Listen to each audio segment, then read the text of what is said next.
8.5 Community Ecology. Essential question number 1. How can we characterize and measure the structure of a community?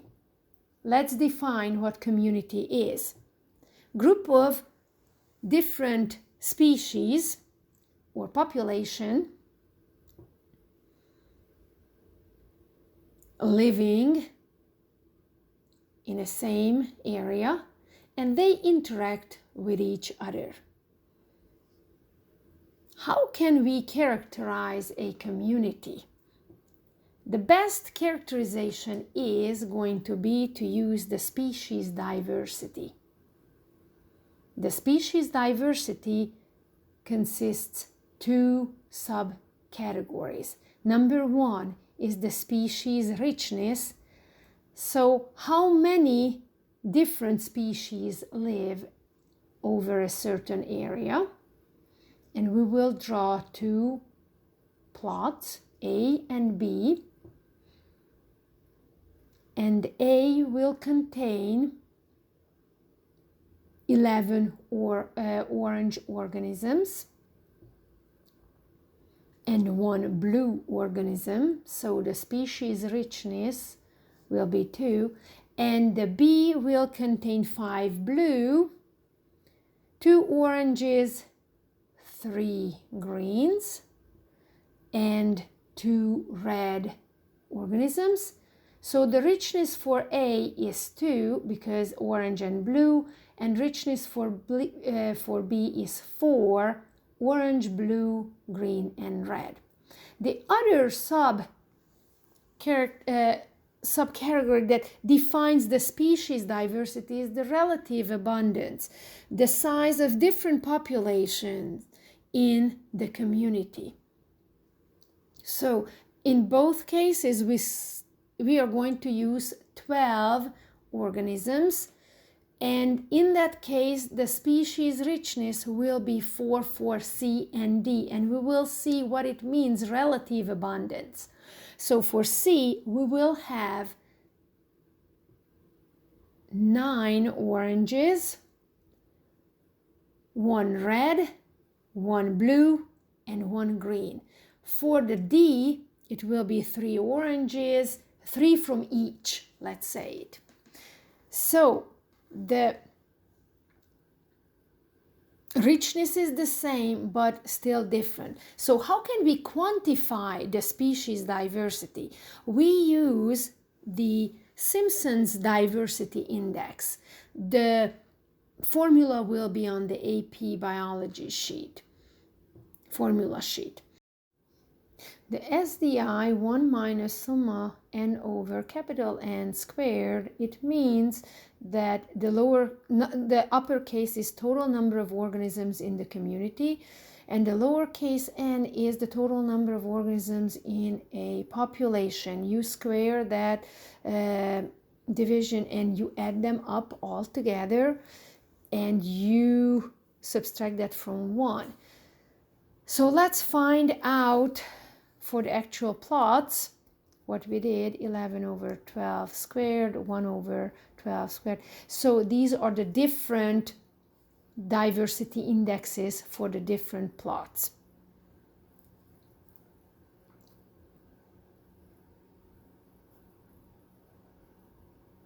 So what do these numbers mean? If we have a line from 0 to 1, that is the diversity, that the number that is close to 0 means no diversity, and what is close to 1, that means has high diversity. Now you can draw the conclusion. Number A is low diversity. The D plot has very high diversity compared to the A. So, question number 2. How do interactions within and among populations in a community affect its structure? So, the communities have limited resources. That's number 1. What does it mean? Limited in the sense of food, mate, water, shelter, and territory. For the limited resources, there's always a competition. The competition can be within species, and it's called the intraspecific competition. It's between lion and lion, or bear versus bear in the species.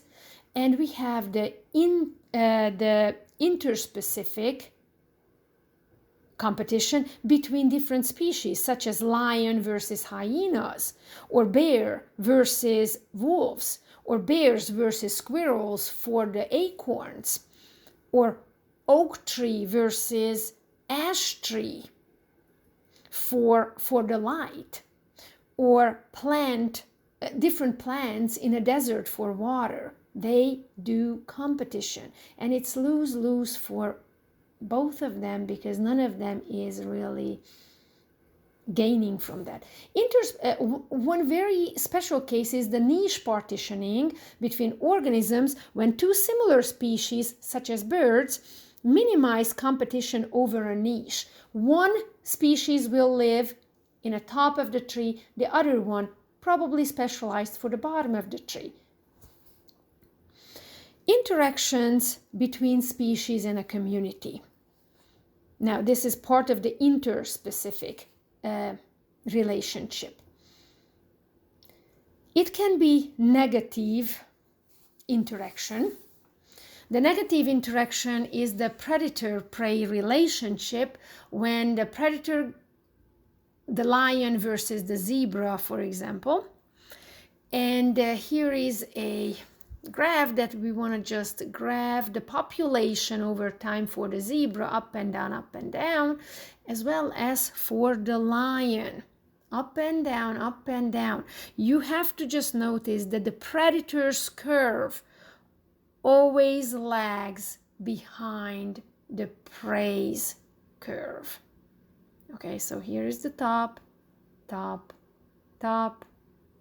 little bit later, top, a little bit later. Okay, the interaction is positive, negative, positive for the predator, negative for the prey. The other one is the parasitism, negative interaction. So the parasite does not want to kill the host, that's for sure. Just taking advantage over the host, that's really important. And the relationship is permanent and can be devastated not only for the population but for the entire community, especially if the parasite is non-native, because there's no natural defense in the community against it. Example is the chestnut blight that is in the early 1900s. It's a protist causing the disease, and most of the plants, the chestnut plants, died out in the United States. But it's not only bad for the chestnut, but other trees gained sunlight and started to sprout, and different animals gained shelter and nutrients and different resources. So it's not always bad for the entire community, but definitely brings a change in the community. Now let's talk about the positive interactions, and one of them is the mutualism. The relationship is permanent between the organisms like lichens. The protists, the algae, live with the fungi. One of them, the protist, gives the food and the fungi the protection, and they live together to form the interaction. Root nodules in plants, the nitrogen-fixing bacteria gives nitrogen, and the plant gives sugar for the bacteria. The other one is commensalism. It's positive and neutral relationship. For example, a tree frog hiding or being on the tree for protection, for camouflaging itself, not to get caught. The third type of interaction between different species is the neutral interaction. Like two species, they interact with each other, but no effect on on any of them, like the frogs and the turtles in a lake, or the rabbit and the deer in the meadow. So they are just doing their own businesses. Okay. So number 3, the last essential question: how does the structure of the community relate to its energy availability? So the structure of the community relies on, what do they rely on? Matter sources, interactions between populations, and the structure of a community is defined by its energy sources, because energy is so important for every living organisms. What do they use the energy for? Well, number 1 is maintaining homeostasis for the organism. Number 2 is for growth, because it's anabolic reaction. It requires energy, and also reproduction. And for the last, let's go with the biomass pyramid that shows how the different populations relate and depend on each other in a community.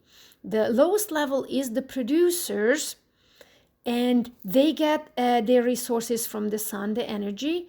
They need the precipitation for photosynthesis, and a good right temperature, not really below freezing. These 3 really all defines the climate of an ecosystem / biome. The next 3 layers will be the producers less and less as we go higher. I mean the consumers, And now the producers provide energy for the consumers. If the producers produce lots of biomass energy, well, they will get more energy. So for number 1, we discussed that the energy for and by the producers define the structure of the entire community. We observed also for question 2 that positive, negative, and neutral interaction in a community happens among different species. And for number 1, we also learned about a mathematical formula to quantify biodiversity in a community and also compare them to each other. That's it.